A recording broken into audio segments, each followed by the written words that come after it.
प्रश्न पूछा है कि सबसे छोटी अभाज्य संख्या कौन सी है, यानी सबसे छोटी स्मॉलेस्ट प्राइम नंबर यहाँ पे पूछा गया है।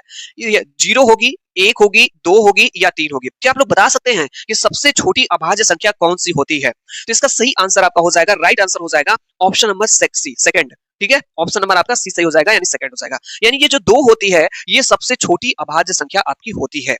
अब इससे संबंधित 3 प्रश्न आपके एग्जाम में आते हैं। तीनों प्रश्नों को हम बता दे रहे हैं, ये बहुत ही ज्यादा इंपॉर्टेंट है। क्या प्रश्न पूछा जाता है? पूछा जाता है कि सबसे छोटी सम अभाज्य संख्या, सबसे छोटी सम अभाज्य संख्या कौन सी है? तो सबसे छोटी सम अभाज्य संख्या आपकी 2 होती है। 2 देखिए एक ऐसी संख्या है जो सम भी होती है, सबसे छोटी सम संख्या भी होती है और अभाज्य भी होती है। तो जब पूछेगा सबसे छोटी सम अभाज्य तब भी इसका आंसर 2 होगा। एक बार आपके एग्जाम में प्रश्न पूछा गया कि सबसे छोटी ऋणत्तर पूर्णांक कौन सा है?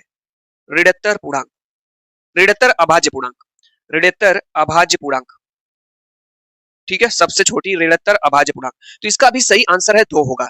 ऋणत्तर का मतलब होता है जो ऋण ना हो, मतलब माइनस में ना हो, क्या हो? प्लस हो। तो यहाँ पे पूछा सबसे छोटी ऋणत्तर अभाज्य पूर्णांक कौन सा है, तो 2 होगा। सबसे छोटी सम अभाज्य संख्या कौन सी है? 2 होगी। सबसे छोटी अभाज्य संख्या कौन सी होगी? 2 होगी। तो कई बार ये भी प्रश्न एग्जाम में आपके आया और ये तो कई परीक्षाओं में पूछा गया। सबसे छोटी ऋणत्तर की बात करेगा, सबसे छोटी ऋणत्तर अभाज्य पूर्णांक, तो ये आपका 2 होता है, आपको याद रखना है। ठीक है, चलिए नेक्स्ट क्वेश्चन पे चलते हैं।